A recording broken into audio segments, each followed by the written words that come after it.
Cut open, I did not bleed. In fact, upon inspection, they found none of the rumored innards ascribed to human anatomy at all. No organs, bones, or blood. No tangle of veins. Muscle memories must have been a dream. What they found, rather, is hard to describe, for each surgeon witnessed something quite different from the next. One saw his mother as a child. One saw a mouse with a tiny name tag that read, God. The next saw emptiness, another herself. Point being, there is no use in Xeroxing the facts and findings. The wolf mother wallpaper has long since peeled, from humid nightmares and lust denied. Deleting sentences, I start to smile. Pruning sense, the mortician's job is fun. This episode is sponsored by Nobody's Home, an AI butler made to politely deflect all unwelcome visitors. Get it? Butler, maid. Anyway, tired of getting dinged and donged by random jabrewskis all willy-nilly at every hour on the clock? Worried you'll miss an important call and finding yourself on the receiving end of a bunch of unbeknownst lunacy? Download Nobody's Home now and clean your energy field without accidentally terminating the good bacteria, so to speak. Also, this episode is sponsored by So to Speak, a new way for the non-speaking community to communicate through sewing, crocheting, and knitting. All right, that's enough, Zach. Hush. Welcome back to the Pinkhurst Podcast. Our guest today is Xenia Viray.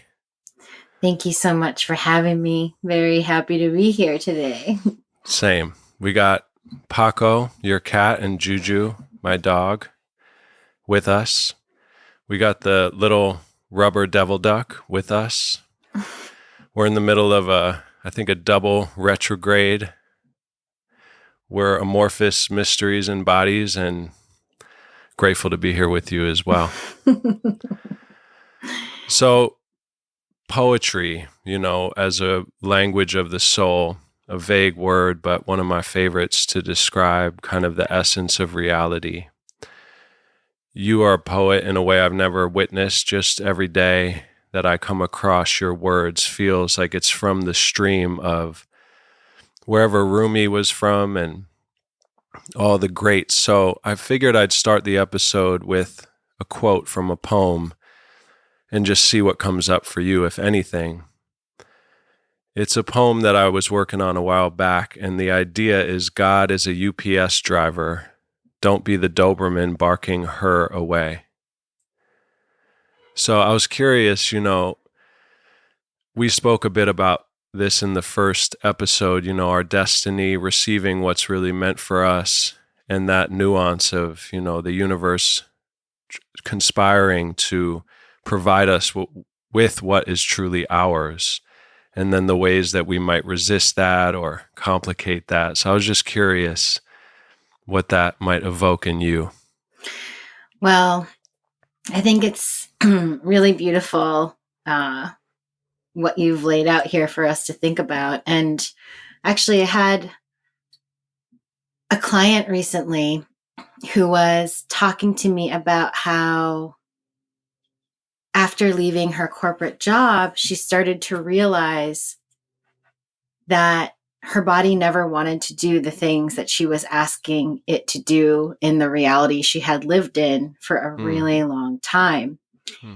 And how she wanted to introduce that concept or idea to a lot of other people to show them how they might be imprisoning themselves in a mental construct that doesn't really allow them to exist as who they are. And then she said, but I know how scary it is to show somebody the reality of what is happening.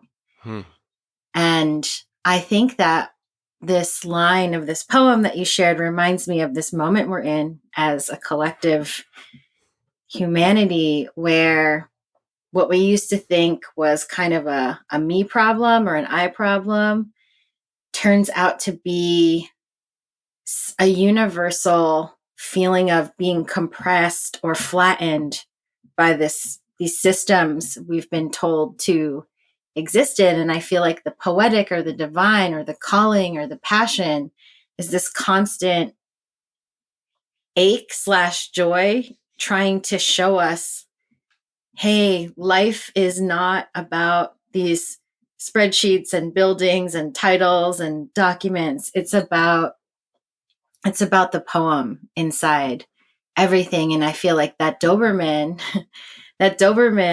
needs a lot of love too, because they're trying to protect us by allowing us to be part of society in so many ways. So yeah, that's it evokes so much in just a short time.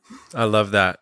And I do think that idea of how scary it can be to show what's really going on beneath the surface is profound and poignant, and a big reason why we perpetuate systems that might not work anymore.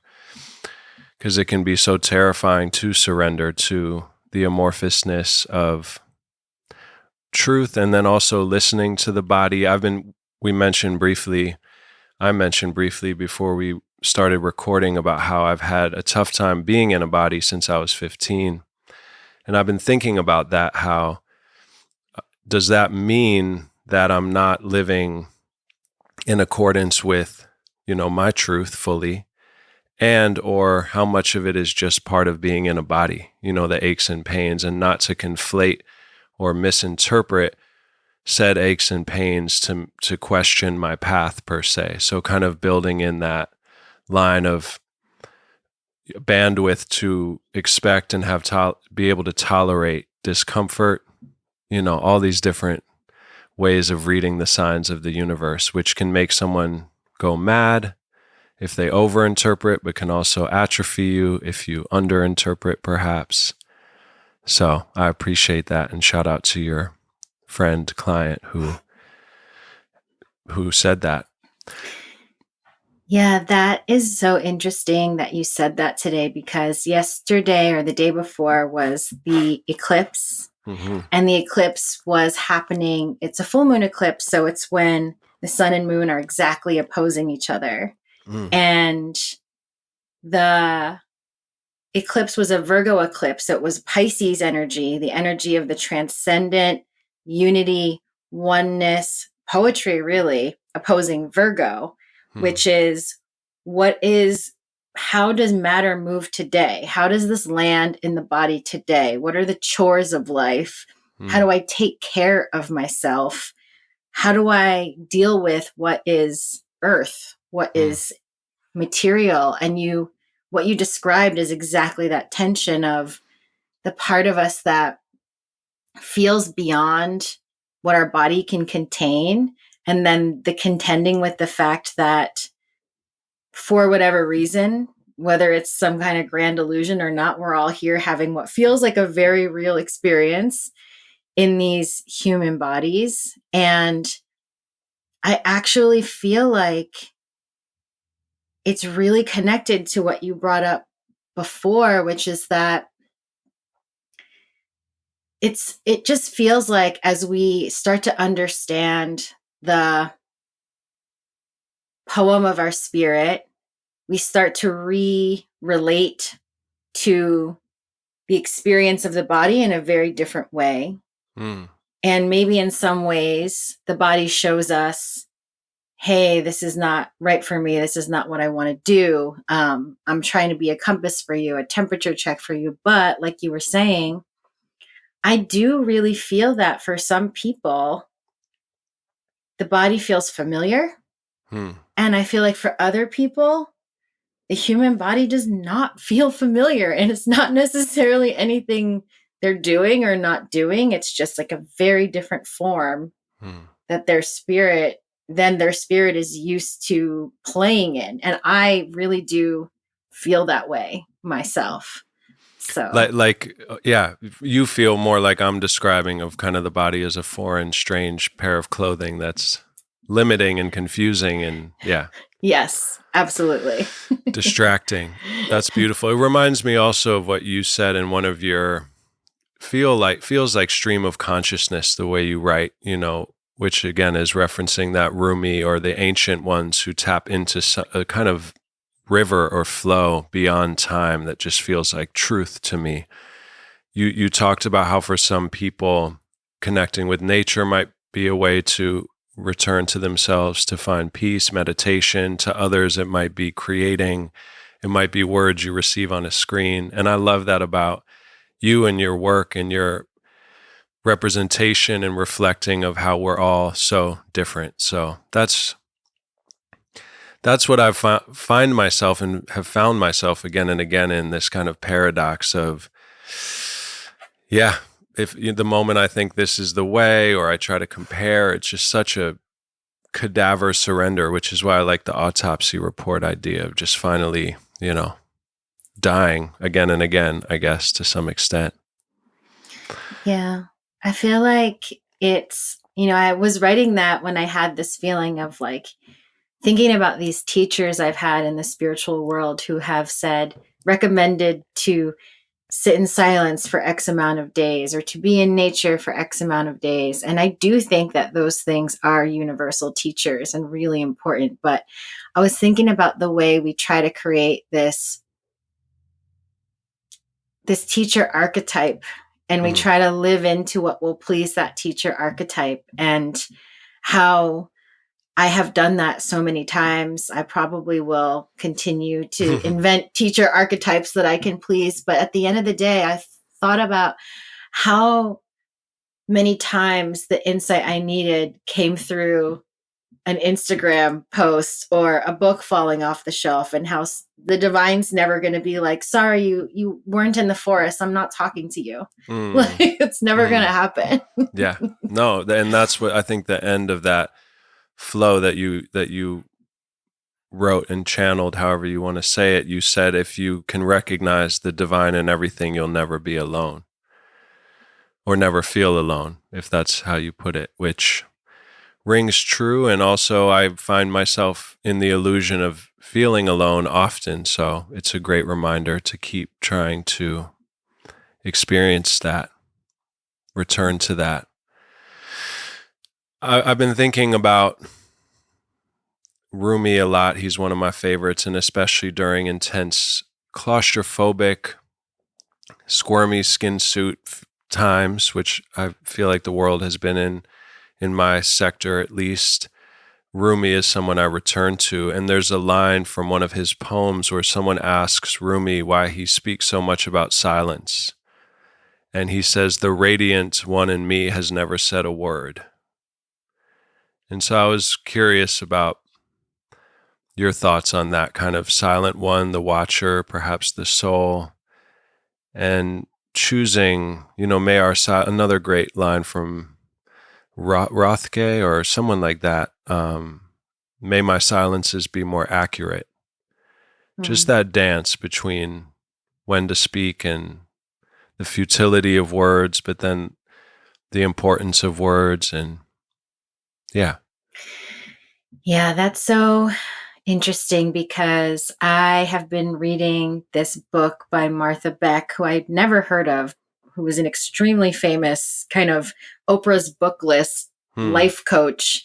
A friend of mine sent me a video of hers that I almost cried while I was watching it, because I was like, this is so aligned with how I think, but she's saying it in a really different way about how humanity is changing.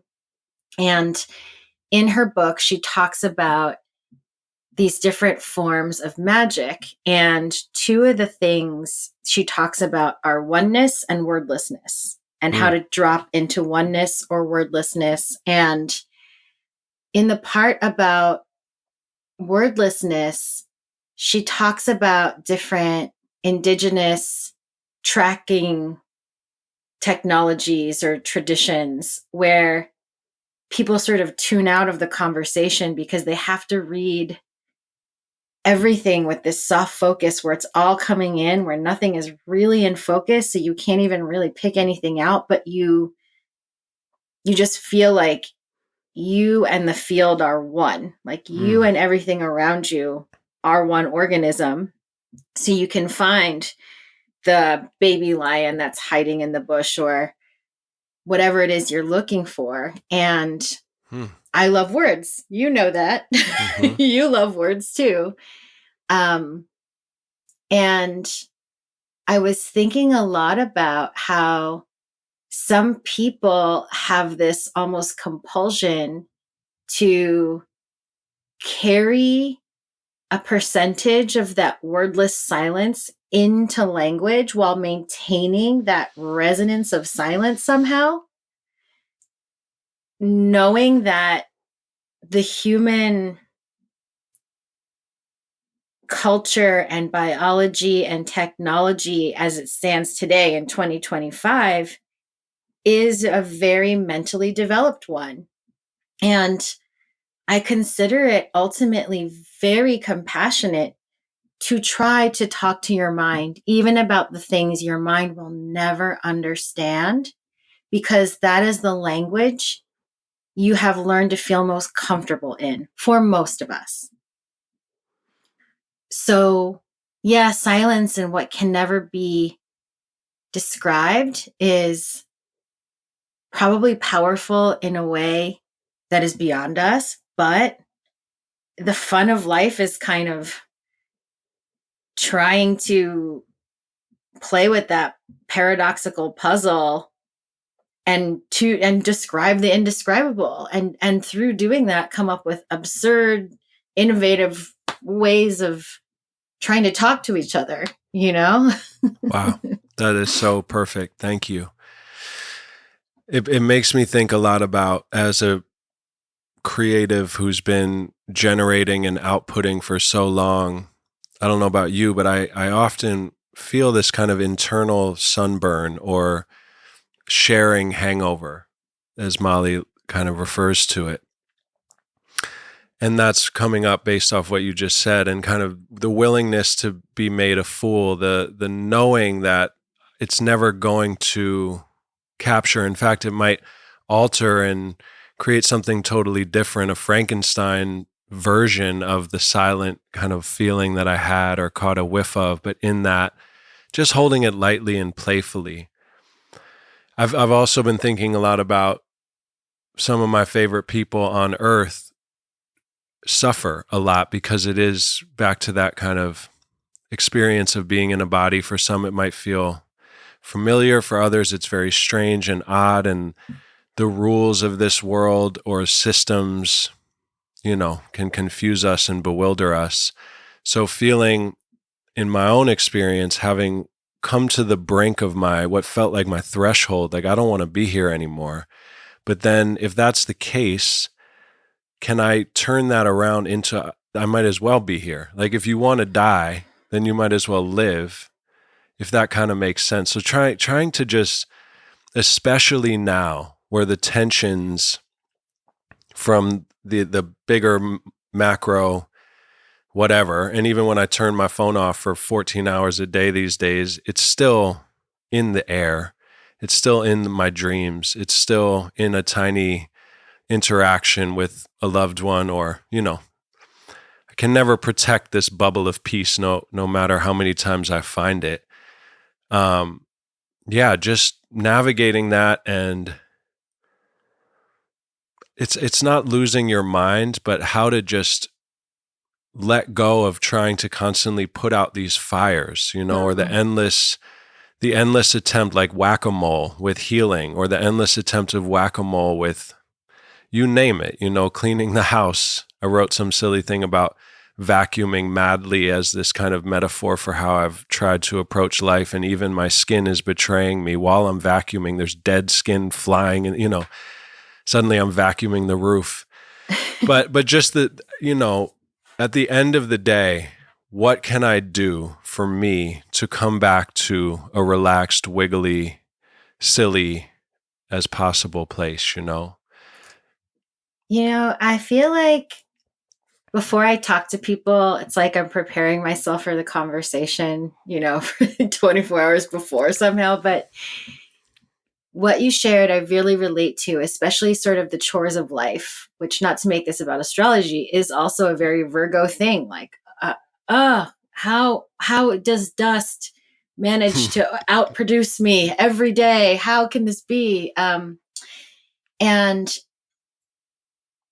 I feel like what you said about being pushed to the point of no longer wanting to live, I actually feel like that is the key, because we almost need to exhaust our mind, or our mind needs to see the futility of what it's trying to do. And at that moment, we can either feel like really betrayed by life because we've been given mostly social structures and education that's trained us to use this one tool most of the time. Or we can understand, like, this is a puzzle that's never going to be solved. Like, what am I?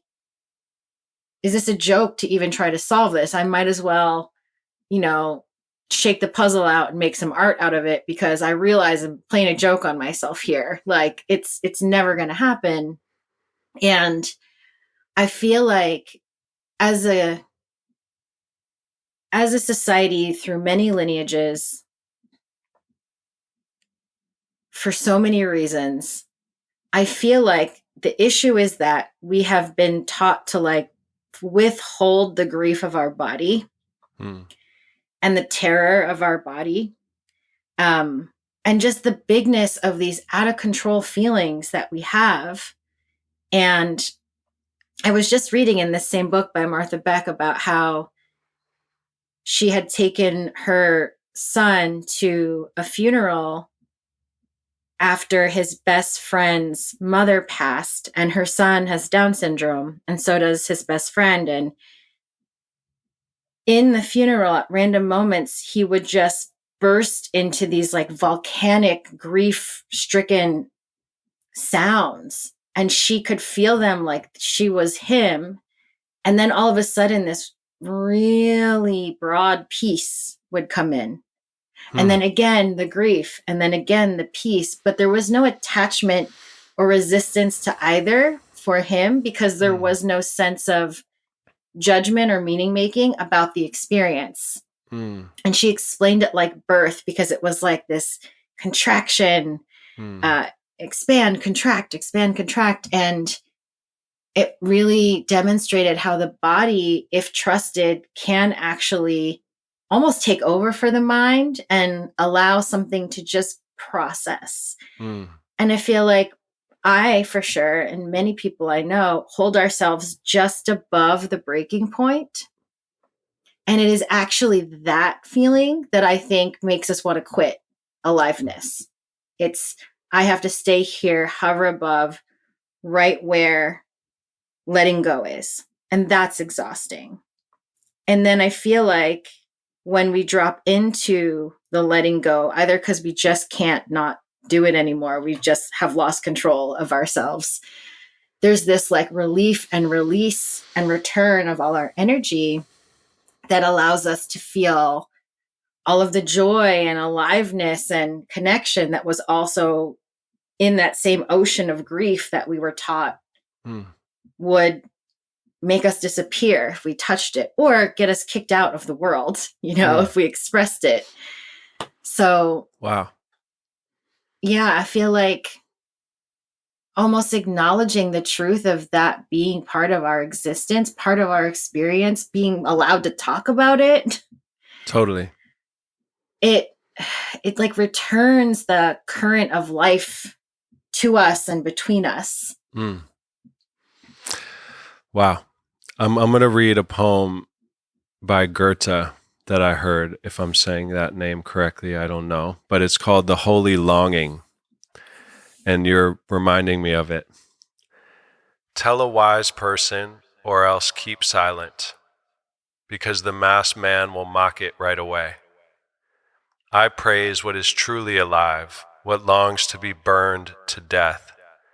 In the calm water of the love nights, where you were begotten, where you have begotten, a strange feeling comes over you when you see the silent candle burning.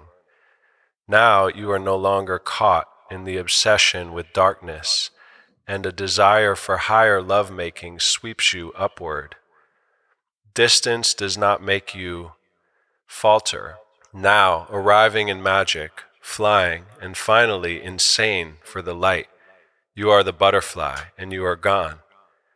And so long as you haven't experienced this, to die and so to grow, you are only a troubled guest on the dark earth. Wow, that is beautiful. Yeah,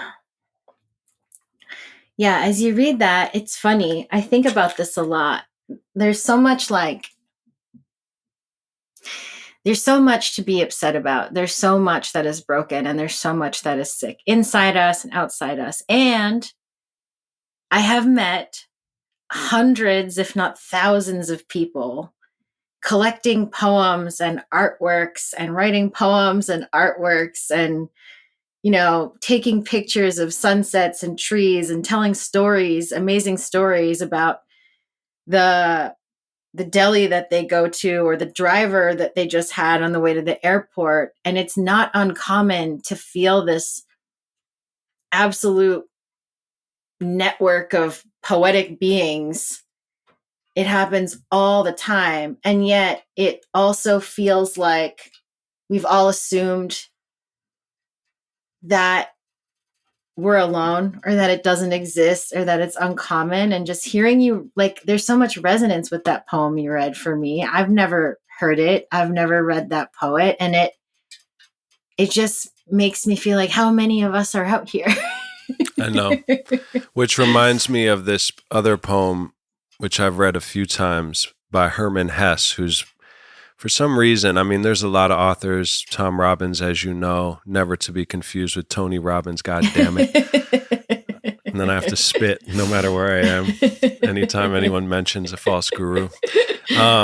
But so many authors, but Hesse in particular, for the past decade or so, has felt so resonant with me. Steppenwolf, Damien, Siddhartha. And there's a quote where he talks about needing to leave the congregation in order to go to the next whatever. And that initial leaving of a congregation, whatever it may be, any card-carrying situation, country, church, etc., there's an incredible solitude, obviously, like fear, doubt, confusion, a yearning to maybe return, but now it's probably too late once you've kind of tasted, you can't go back, you can't go forward. But after that process of solitude has done whatever it does in the messy mystery vacuum, you come out the other side, and now you're a part of this invisible community, which encompasses all religion, all science, all time, And I used to, when I was a little bit, we'll say, off my rocker, when I dipped in and out of a few stints of mania back in the day, when I was wielding my machine a little, maybe irreverently or reverently, I don't know which it was, but I was really envisioning that there's like a secret door in your heart and you can go backwards, inverted into yourself, and outside, or when you emerge, there's actually a world there. So it is like an actual Narnia in your chest. And what you're describing, those people and this kind of it's like haunted, but it's whispers, it's here, it's not here. But it's really, his poem, Goethe, that one I just read, is called The Holy Longing. And that's that ache that you described in the beginning. It's that cursed blessing whisper, and all the ways also, I loved how you put it, that the mind becomes exhausted, the Doberman becomes exhausted, if we can maybe say the Doberman plays the role of the mind sometimes. Rumi also talked about that in this poem about a stallion, and God is the rider and you are the stallion, and the rider keeps telling you go this way, and then you do, and then says no, go this way, and no, do, and then this way, that way, until the stallion is so exhausted and bewildered that it kind of gives up, and then it's finally ready to be ridden. And so until we no longer want to live all the ways that, I've tried, and then tried not to try, and the echoes of that. But then knowing that there is some sort of balm for all of the suffering or the heat of discomfort. Consciousness is, I listened to the telepathy tapes a couple times. It really spoke to me. And it's that mixture of feeling, wow, we are eternal beings. Hearing it through a scientific Western lens just added a couple percents of affirmation to what I already knew in my bones, but have grown up in a place where, like Goethe says, tell a wise person or don't say anything because the masked man will mock it. And then simultaneously, there's the rejoicing of that. And then the fear of that. It's like the fear of eternity, the fear of consciousness, the magnitude of, holy shit, how am I gonna, it's almost equally terrifying to know that we're eternal and that we're going to be extinguished and we're not eternal. Yeah, absolutely. I feel like it's really interesting you say that.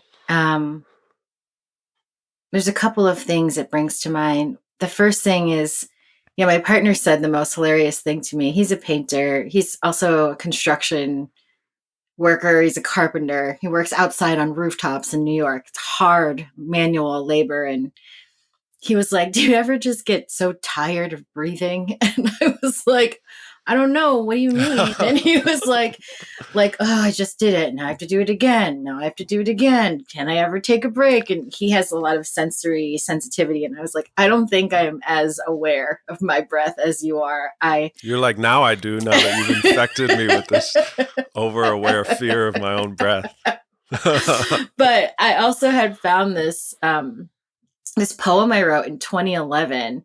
I'll have to send it to you because it's hilarious. And I was sharing it with people to demonstrate how I am a totally different person than I was in 2011, but I'm also exactly the same. And the poem was about how everything affects everything, like dust particles bumping into us, other dust particles. Is that changing something out in some star system that we don't even know about? And at the end of the poem, I talk about how I've written a note about the recycling, and another person that I live with has added to the note in another marker, as if to just point out that everything goes on and on forever and will never end. And I'm like, this just irritation / awe at the never endingness of everything. And at that time I was pretty, I think, jaded, sad, skeptical. But I feel like at the end of the day, it's sort of like if we drop into that presence, if we drop into that door in our heart, and we're just in the moment, not looking at the past or the future or what might be, but just where we are, if we learn how to actually contain and be with that moment, like really allow ourselves to receive it, does that question kind of dissolve? Does that terror or relationship with time kind of just melt away for a moment? And, maybe it does, maybe it doesn't. But as you were mentioning the door in your heart, I got like a tickle in my throat. You coughed at the exact same time. And I just felt this, like, it's like our throat has been told, like, don't say these things, don't mention these things. You'll be laughed at. Because they're too simple. They're not intellectual enough. They're not complicated enough. They're too innocent. They're too, they're too innocent to be respected. That is the feeling I get with what the heart wants to offer us, to give us that relief from thinking about the breath and thinking about eternity and thinking about death. And I think it is exactly that, almost like in the throat chakra of the whole human collective, that feels like it's lifting now somehow. The tickle is so intense they can't suppress the cough anymore collectively. Yeah. It's funny, a minute ago, before I arrived here in these moments that we're sharing, I was with Rock, who's about to be 6, and we were coming back from the grocery store, and we were driving my dad's car because he's in New York and his house burned down. So we're taking care of his vehicle for him. And he said, I wish we could have a hybrid car because it's a hybrid. And I said, well, we kind of do. I mean, we do now. And he's like, I know, but to keep it, I said, man, everything is borrowed. Even our bodies are borrowed. And he was like, what do you mean? I said, well, when we go back over the Rainbow Bridge, we give our bodies back. So he goes on and he's saying like, yeah, you're right. He's like, so death is like a birthday. And at your birthday, you get a new body. And he goes on and he's riffing and it's amazing. And then we get out of the car and he says, that was fun talking about death. And I was like, wow, grateful to be able to playfully hold. And it makes sense with Molly's work and who I am and, the profane and to me, it's like either fart jokes or dad jokes or fart jokes, or it's like, God poetry. It's really one or the other at this point for me. Yeah, I think that's really important. I think it's really important to have enough space from your experience to laugh at it. I always think of humor as like a distance, between you and a thing. And then beautiful. To also like melt into it and be like, I'm inside the mystery. My nose is so pressed into life that I feel sort of swallowed by it. And I'm with you. I feel like it's hard for me to get along with someone who can't volley between those two things, or at least be okay with them in the room, because it's how you stay sane, I think, but also like still present in a way. Totally. So now I do these fake ads, as you know, in the beginning of the episodes, which are a lot of fun to write, but now almost like a real ad. A little bit about the work you do for those listening.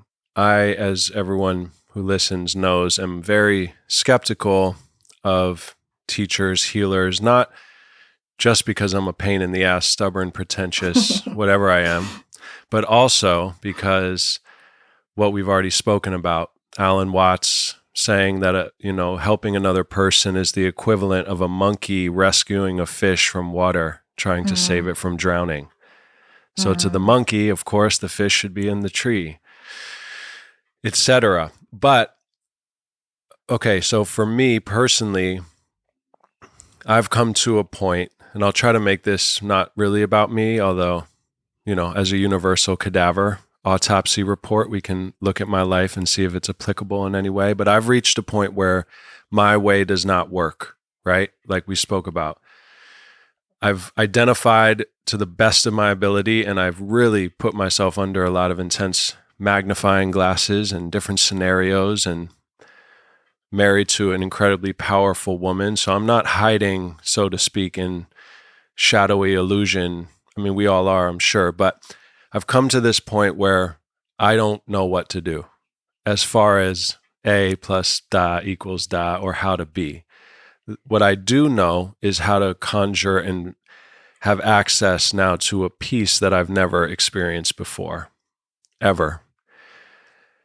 A lot of that came from letting go. Now, I know I have these gifts, whether they're fart jokes, poetry, I don't know how to provide them to the world. I just was accepted into a depth psychology master's program, which I have to defer.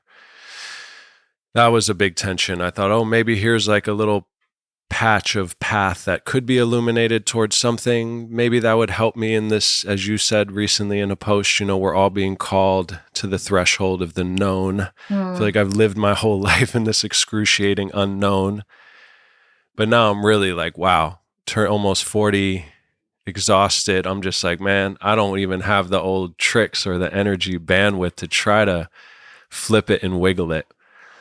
So with your work, and separately, I may, if it's appropriate and feels right, instead of going to school, I would actually be curious to work with you at some point, because Molly has said, and how I came across you initially was about her suggesting I reach out to you to do work. But how you work with people, yourself included, as you found, I forgot how you put it exactly, but at one point, after all of the ways you tried to fit in or to apply yourself in the puzzle, that you now kind of make a living being yourself. Mm-hmm. And this radical idea, like I see that and I'm like, holy shit, I want that. But it's still far away from me in some ways. But my life is great and I'm happy and everything's working well. So I hope I'm presenting enough elements of what I'm saying here, or trying to inquire about that process of, I'll say this one more time and then I'll be quiet. I've said this many times, but in Forgetting Sarah Marshall, he's on the beach teaching him to surf. Paul Rudd's teaching Jason, whoever, to surf. And he's like, lay down, don't do anything. He lays there. You got to do something. He starts to get up. He's like, you're doing too much. Lay down, don't do anything. So that's to me where I'm at in my life. So imagining that you're the stoner Paul Rudd and I'm this ding dong gringo in Hawaii laying on a surfboard in the sand trying to prepare to actually surf in the ocean of the unconscious. What does that look like? This is the best setup for a question I have ever received. You know, I just keep feeling like it's not a coincidence that we're talking after I read this Martha Beck book, because I feel like there's this concept that she talks about from Aboriginal culture called being in the everywhen, which is like being in the dream time. And there's a couple of different exercises in the book about tuning in to oneness. And one of the things she talks about is sitting in a space and seeing what the space wants to be, seeing what the idea wants to be, tapping into what it wants to create with you. And so if I was Paul Rudd, I would probably tell you that you're not surfing, you're here to be the ocean.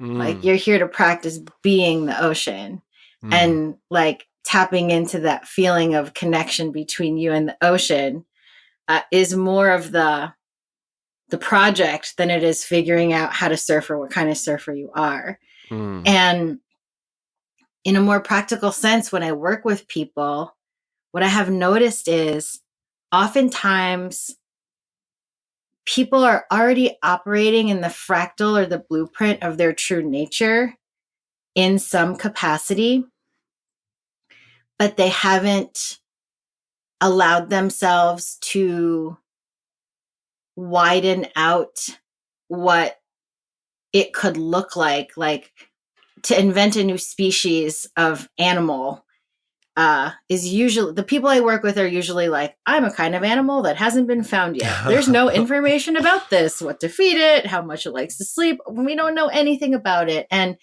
they're doing all their gifts, but they're trying to look for themselves in this like encyclopedia of existing beings and can't find themselves. And so they're convinced oftentimes that nothing they're doing is working when actually everything they're doing is exactly what they should be doing.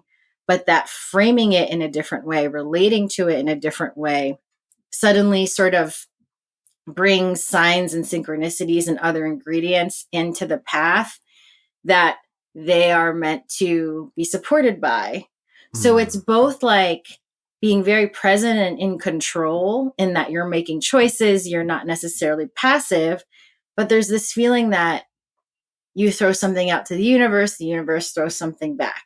And now it's a little less exhausting because all you need to do is that one step into the universe.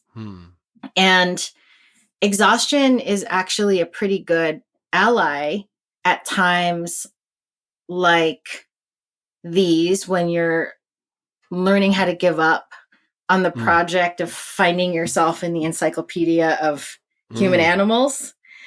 Because you're sort of like, well, I guess I have literally nothing to lose as far as this thing goes. Might as well write my album that's really a workshop, that's really a class, that's actually a meditation. I might as well just bend space-time, reality, and genre because I have nothing to lose. And then I feel like it is actually that foolishness. That fool is the one that wants to come forward, usually in these times, to do things that seem like a lot of people aren't going to get it. You almost like feel that instantly. And I actually feel like this year in particular, astrologically speaking, I don't know. I've just been noticing that stuff people tried to boot up years ago, people are actually starting to get it now. And so I've been telling a lot of my clients in my containers, like, don't discard something you tried in the past because we're in a different world now. So don't assume that the old data means really anything right now. That's powerful. Thank you so much. A lot to process there. Kevin, are you listening? Oh, yeah. Ears peeled. Kevin's my partner. We were joking, my creative partner. And I was wondering if I should go to school and feeling the fear of that. And him and I had this great talk. And I said, but are we really doing this? Like, we've come so far. We've lost our brother, our co-founder. We've been through so many iterations, and we're making new music where he produces this podcast. We're all in. We're Dumb and Dumber. And I said, so I don't want to lose that with going to school, et cetera, but I know our path is unclear. Are we doing this? He's like, man, of course we're doing this. And it made me think of Molly and I when we've had particularly bad fights. It's like, well, do you want to break up? And she's like, shut up, dude. Like, we're together. Like, we're in this. And I was like, oh man, you're right. I said, maybe we need to get married, Kevin, symbolically, creatively get married, and then we'll wear rings on the right finger. And then I said, or the wrong finger. And that became a whole other thing. But thank you for saying all of that, because Kevin and I have been, churning and burning and walking on coals and having a lot of fun. And reminders like that can, help to continue. And for real, I would like to talk to you separately at some point about just your mirrors, and the way you see things is really different than anyone I've ever come across. And again, as I see your work, sometimes I can feel the part of me that is, I don't want to say jealous, but really, whether it's you, Michael Mead, there's very few people that I'll see like, damn, man, they're really not only doing their weird, awesome them, but there is kind of like a lane that they've found. And I think I have that too. So I think I'm hard on myself, and I do have a lane. And of course, we're always, hungry ghosts to some extent. So it's that balance in myself of not projecting or comparing even to you in that kind of funny gray zone of wanting to be myself fully. But yeah, it'd be fun to run some things by you at some point. Yeah, I'd be happy to anytime. It's really interesting because I'm in a container right now that I'm facilitating. It's called Emanate. It's called Business School for Mystics. But in the container, cool. I always tell everyone, like, I'm transparent almost pathologically. I'm like a jellyfish, so I'm going to tell you everything in real time. You don't have to be this way. I don't think it's better to be this way, but I'm called to just be like this. And one of the things I tell everyone is that I think it's ridiculous that I do what I do. I think it's totally ridiculous that I have these containers that people come through, that I can facilitate through just creating my own world, and that people show up. It gets more ridiculous every day, and I don't really get used to it. It kind of keeps me on my toes that I don't get used to it, that it feels like a dream, that it feels surreal. But I was looking at even my business numbers and the workshops I was creating even in 2021, and I'm in a whole different universe than I was back then. And it feels like I've been doing this for eons, but actually my whole life has changed in a short time. It's almost like, watching ice melt, where it feels like it happens all at once, but it actually takes quite a long time. And then there's like this breaking point and it starts to speed up. And I'm sharing that with you because I feel like it's so important to not categorize ourselves as like different kinds of people. Like, meaning I don't really feel like I have like I watch those documentaries about pristine athletes who wake up and do this kind of training, and I'm like, oh my gosh, that is not me. Not even a little bit me. Yeah. And it reminds me that like what makes it work or what makes it function has to do with me sort of like really and truly like tapping into this like magic lane, this magic web. And I do really feel that anyone can do that. Like, I don't feel like everyone's called to or wants to, but I do feel like anyone who wants to can. So, if I can help you feel like your life is more and more ridiculous. Well, no, but that, I mean, you are, and you, that's what I sense in you, that kind of holding it lightly, because you're equally kind of like, I don't really, that's what makes it so amazing. And all my favorites knew that.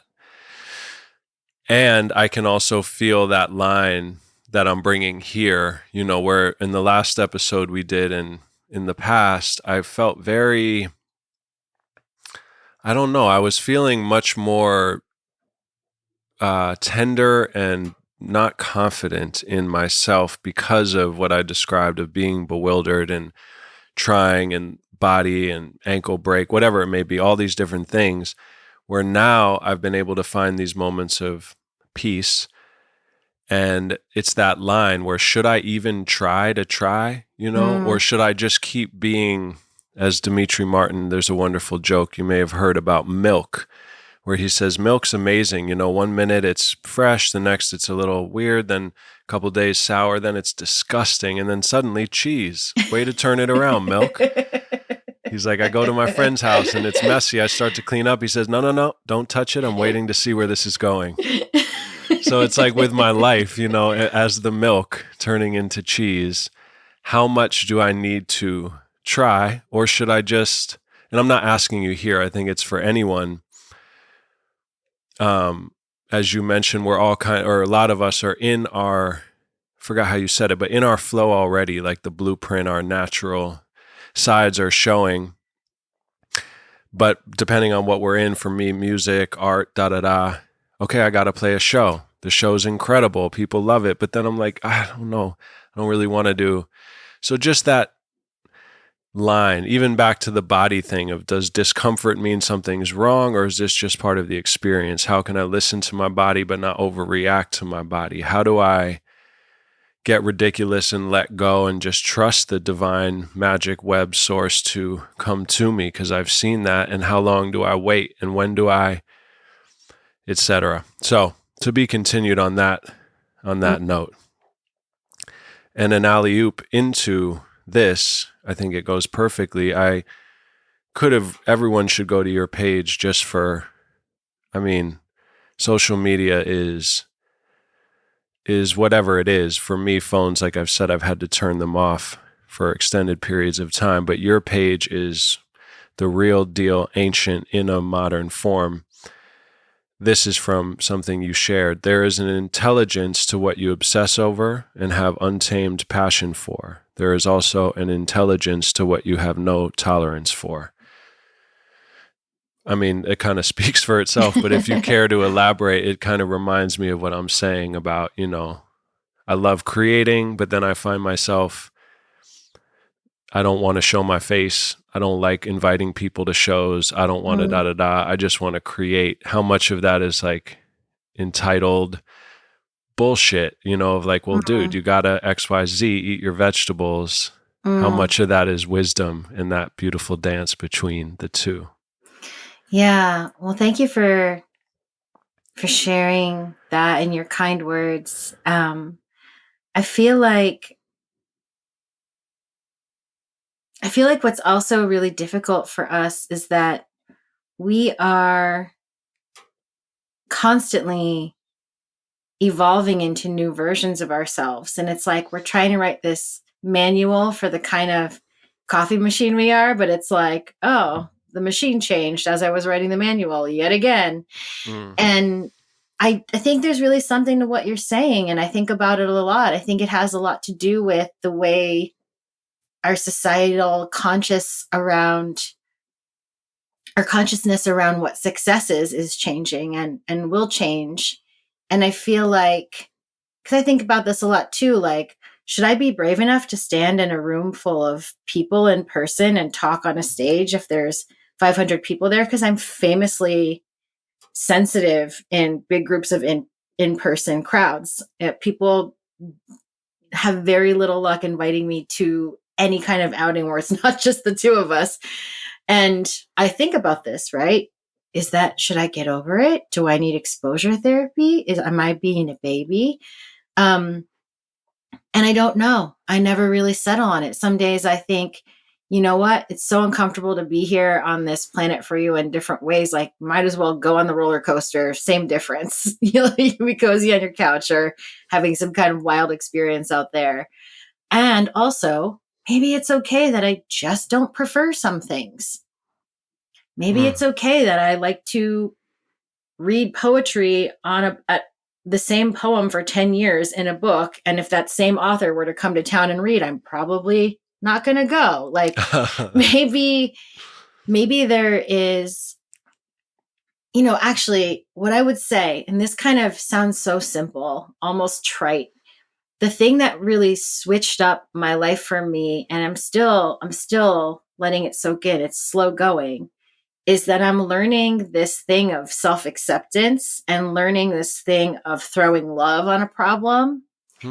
Not in this way of like, oh, I coddle you, you're so perfect as you are, like doting on myself, but just in this way of like, look, like whatever you do, I'm not going to hold my love for you hostage. So just like cut it out. Like exactly what you were saying about Molly and Kevin. Like, what are you trying to do to yourself? What tests are you doing right now to see if you're going to abandon yourself? Because like, I'm past this, I'm over it. Like, it's not going to happen.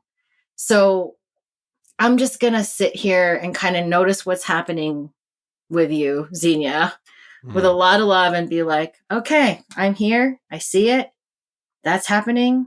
I accept that this is where you are right now, that you're feeling this way, that you're so uncomfortable, that you're terrified about certain things. Okay. And that small thing really helps me approach this question of like, is this wisdom or am I being a baby? Where it's like, I don't even know. I don't care. I love you. What do you want to do right now? Which way do you want to go? 100%. And in that relaxing where it doesn't matter either way, to me, that's the only kind of healthy, comfortable place to navigate. And then it all does become a bit of a game, but a reverent game. Yeah, you said it. Let me not tarnish that. That was perfect. Okay, here's one. I know astrology and tarot and just mystical kind of signposts are something that you play with as well. And as we spoke about, apparently we're in intense times astrologically, something about 12,000 years. It's never happened before, right? Aren't we in one of those pre-dinosaur moments? Well, we have something like last year, Pluto changed signs for the first time in like Pluto moved into Aquarius, into a sign it hasn't been in for 250 years or so. Okay. Got it. But we also have 4 planets that haven't moved in a long time, all moving this year. Yeah. According to somebody, we're moving into a phase that has not happened since before recorded history.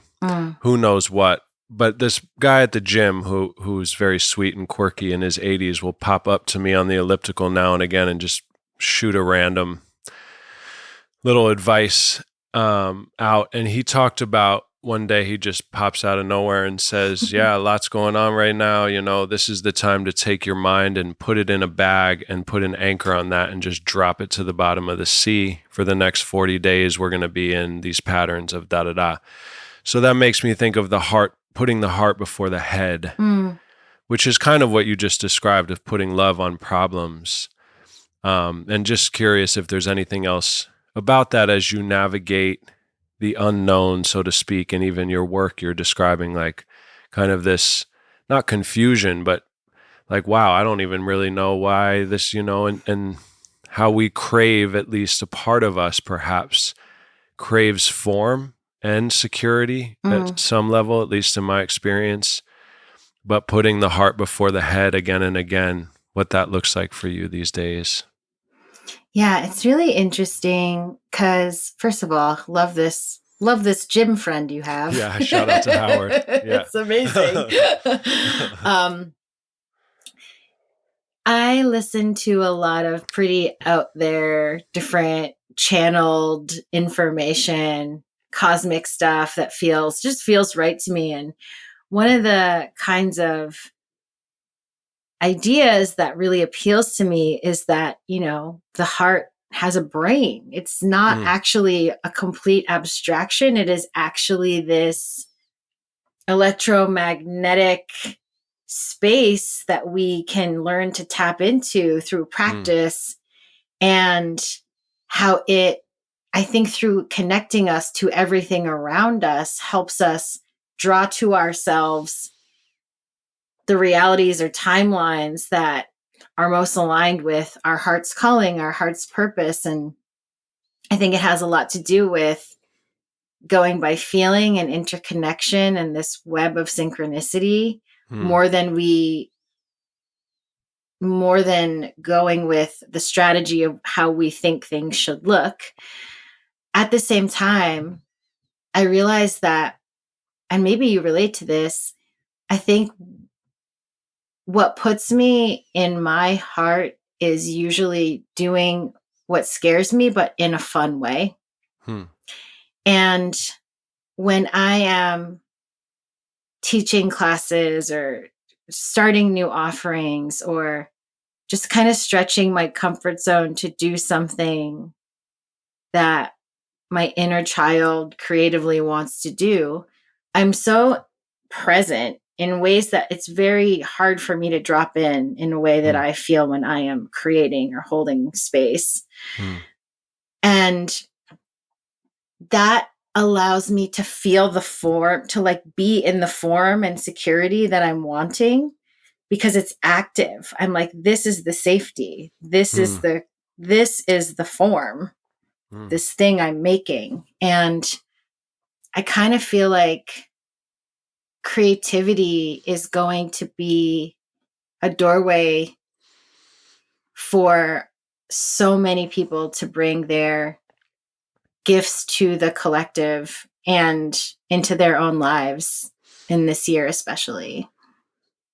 Man, what a time. Yes, exactly. I feel like now is the time, since everything has been collapsing, so to speak, in the outside world, systems, etc., that those of us who are still here, still creating, like you said, don't give up on, projects or feelings you've had, because we are entering a new universe, and it is an exciting time where the playing field feels more level, which is why when sometimes big disasters happen, there's also this glee inside of myself, because I feel like the outer world is starting to kind of come to where my Cassandra, if you will, of just prophetic feelings, of sensitivities of the other subtle world is aligning externally. So I'm like, yes, okay, good. Now we're all feeling the presence of imminent death and preciousness, and like what's actually important in the gravity of a deadline to love, so to speak.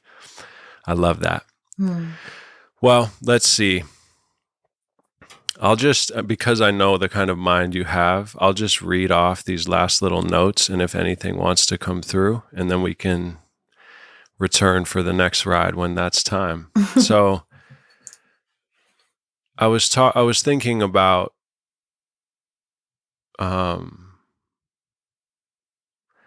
inside jokes, alchemy secrets, that kind of dance of this isn't for everyone, not trying to convince people, trusting your inside jokes, trusting ears that might not be human, trusting that putting your passion into what really, inspires it is meaningful regardless. And that kind of blind dance of you and the universe. I've been thinking about amor fati. I always think about that, really loving your fate. Fate and destiny, actually. That I'll pause there for a second. I heard this episode with Michael Mead. He wrote a book on this, the difference between fate and destiny. For him, his understanding is fate is actually inborn limitations that we have. That in a world where people say, oh, you can be anything you want to be, that's actually not true, because you're born in said circumstance with said physical form, with even said amount of intelligence, or arguably, as far as what your brain is capable of. But the limitation is what creates your unique personality, your unique gifts. So the old idea that limitation actually creates freedom. The paradox in this world, if you could just party every night, drink, sleep with everyone, that would actually be more of a cage than what might feel like containment. And then destiny is something about your calling. And so it's this paradox of surrendering to your limitations. When you resist your limitations, it can create psychosis. It can create endless problems. So that was a big key for me as I've been feeling this claustrophobia of my fate. I've really been feeling fate recently, and I've been feeling it in other people, how we all have this kind of aura of a fate that could manifest as whatever it is, but you can feel this person's fate. And then I think of this idea that people never change until they do, but that do, like the ice melting that you referenced, that seems to maybe happen all at once, but it happens over a slow time. These changes are, minute, subtle things over such a long course of time to actually shift your fate. And you can't even try to change your fate. You have to surrender to your fate, I feel, et cetera. So I've been thinking a lot about that. The claustrophobia of elevator pitches, my dreams too wiggly for lines of work, trusting your genius, owning your confidence in your gifts, especially when it's not affirmed by materialistic mirrors. The idea the world is made of stories, not atoms. So what stories are we living within? What stories are we telling ourselves? Sugar pills are red and blue, placebo, neutral, up to you. And then Carl Jung saying, success is the worst thing that can happen to you. So that's like a buffet. If there's any last appetizer, taste, dessert flows you feel like engaging in.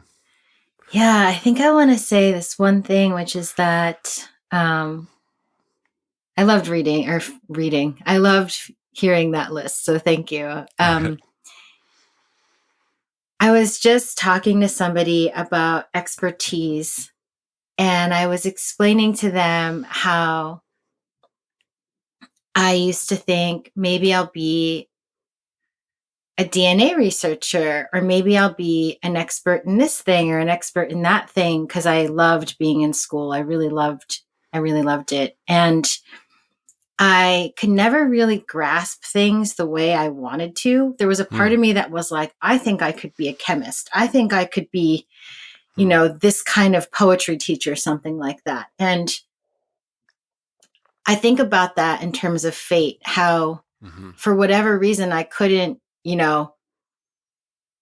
pristine athlete my way into these certain lines of study. And what I do now, I can only do because I surrendered this kind of professor archetype and was like, I need to hold a soft focus so everything is there. I need to not be so in such clear detail of these pixels over here, so that it kind of makes me too attached to this lens or this interpretation or this school of thought. And I feel like that's true for a lot of people, where they're trying to find the thing they're going to be getting their master's in, but actually it's that soft focus, that web-like connection to many things that enables them to see this specific way that they do. The baby lion. Yes, the right. baby lion. In the everyone, in the dream time. It reminds me of the baby lion, and also in connection of this like fate and destiny type of thing, where maybe there's enough people in the world who can be the scholar of, the Greek classics. Maybe we have enough people doing that. And maybe that's an old world form of knowledge. Maybe what we're learning now are forms of knowledge that we don't even call knowledge or, intelligence. And maybe that's part of what a lot of us are learning to see in ourselves, so we can share them, so we can be in our destiny. So yeah, thank you for sharing that piece about fate versus destiny. I feel like I'll send you that episode. It was really, poignant for me right now. I think you'll dig it. And I appreciate you saying all that. I wanted to be in the NBA more than anything. And I felt the limitations of my body, I just, physically and talent-wise, I didn't have it. I got a pretty nice 3-point shot, but I put it up against all the New York street balling people I could and just didn't cut it. But I love that softening your vision to feel, what is it? Because now suddenly I haven't in years. I'm watching NBA games and I'm really enjoying it and playing over an hour of indoor mini hoops with Rock every day, and he's getting really good. So what is it about NBA, professional basketball, just that level, that it didn't work out for me in the way I hoped, because I was literally envisioning it, as a reflection, but there are elements of it that are still so nourishing. And, I am an NBA player of a different realm. 100%. Poetically. Yeah, a poetic NBA player. I love that. And then I also you made me think of another Michael Meade idea of the imaginal cells. I don't know if you've heard of that. Oh, yeah. Yeah, you have. So somehow, I guess scientists are poets in some dimensions, because also I've been tripping out on all the different funny animal group names that they've given, like a flamboyance of flamingos or a cauldron of bats, a parliament of owls.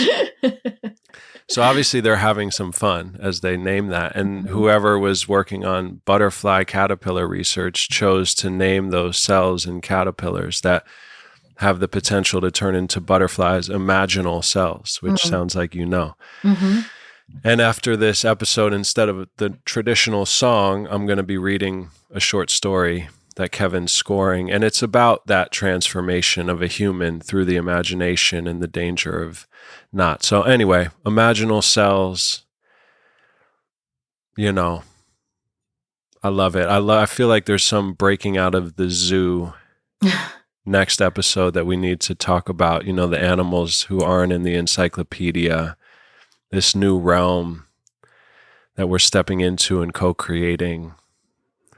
Very grateful you exist, and a familiarity and just a joy. So thank you, my friend. Can I tell you one thing about imaginal cells before we go? Please, no rush. Fire.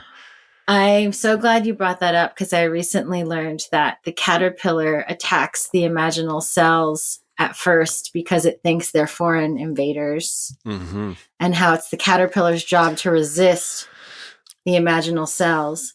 But it is the grouping together of the imaginal cells, like them getting together, that starts to transfer the resources away from the caterpillar project into the butterfly project.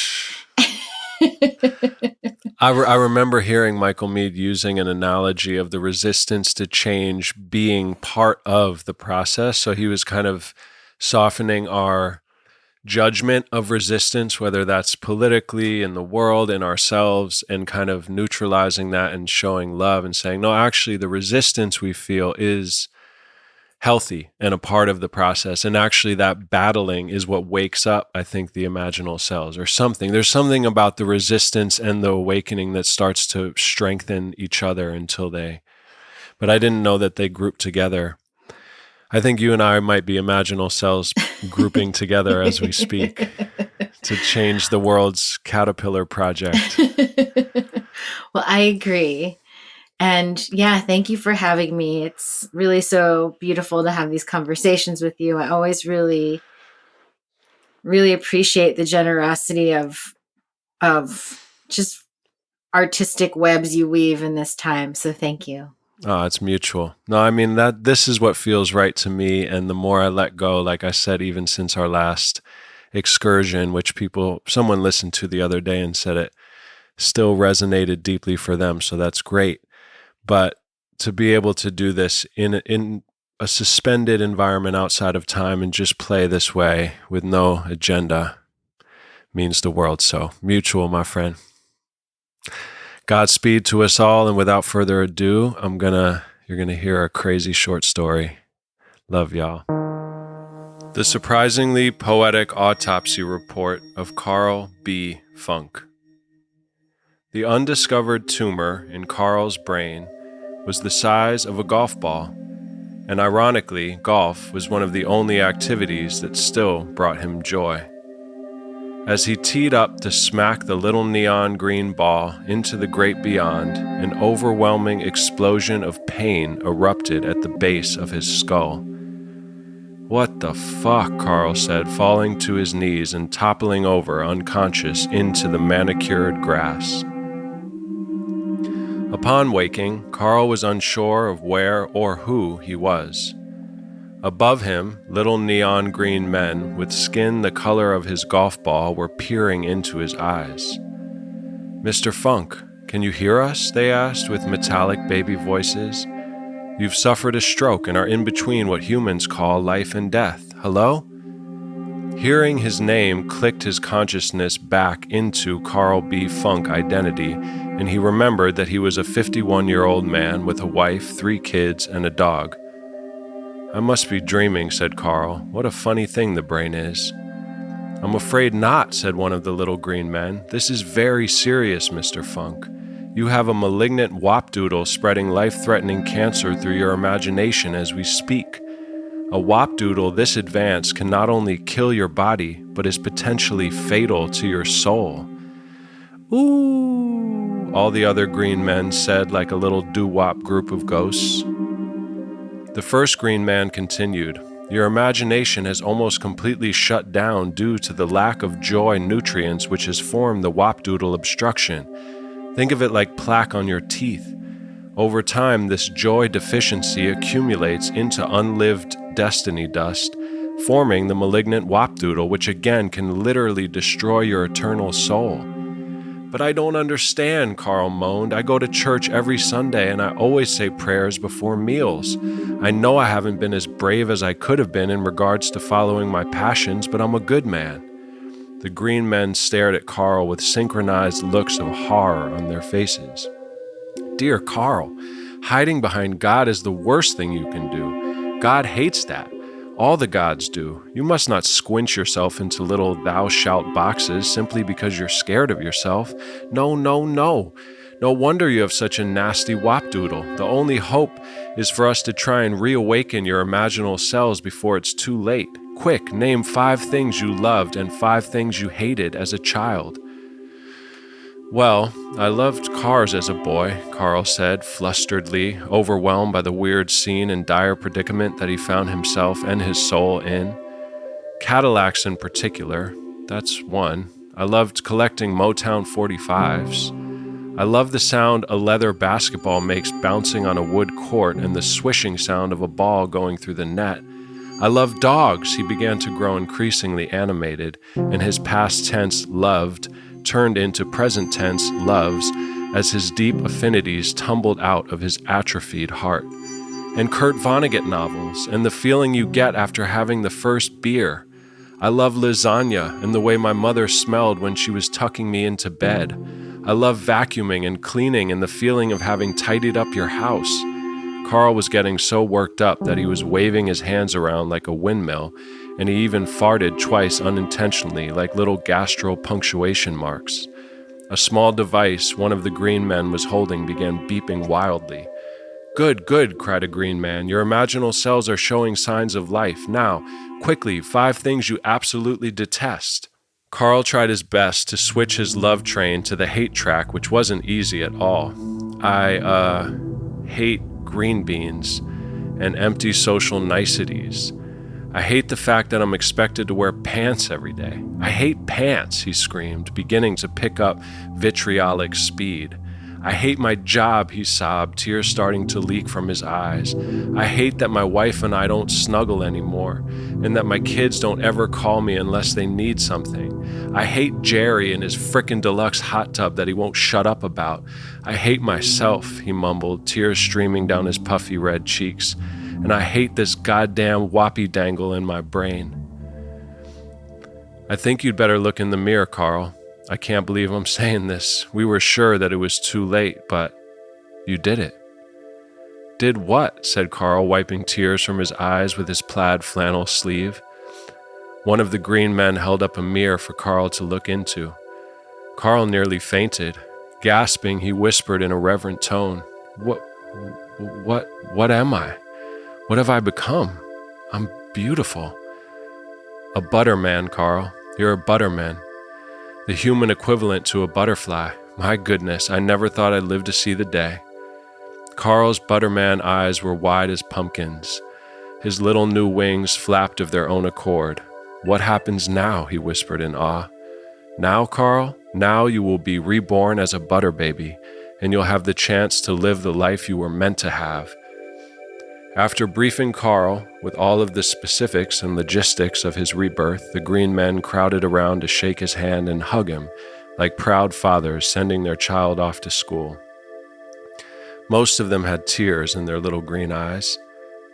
Right as Carl was about to zip back to Earth on the rainbow slide, one of the green men shouted out, "By the way, Carl, what does the B stand for?" "The B?" Carl asked, looking back over his butterman wings. "The B in your name," the green men all shouted in unison. "Balthazar," Carl boomed with a smile wider than the Grand Canyon. "Carl Balthazar Funk. I wonder what it'll be this time." And with that, Carl pushed himself down the slide and disappeared in a cloud of rainbow dust. Back on Earth, the coroner shook his head and frowned. He took the pencil from behind his ear and began to write. Autopsy report of Carl B. Funk. From the anatomic findings and pertinent history, I ascribe the death to asphyxiation caused by a butterfly in throat. Other conditions unrelated to the immediate cause of death, a tumor the size of a golf ball in his medulla oblongata. P.S. Where do hippos go to school? At the hippocampus. To me, it's like either fart jokes or dad jokes or fart jokes, or it's like, God poetry. It's really one or the other at this point for me.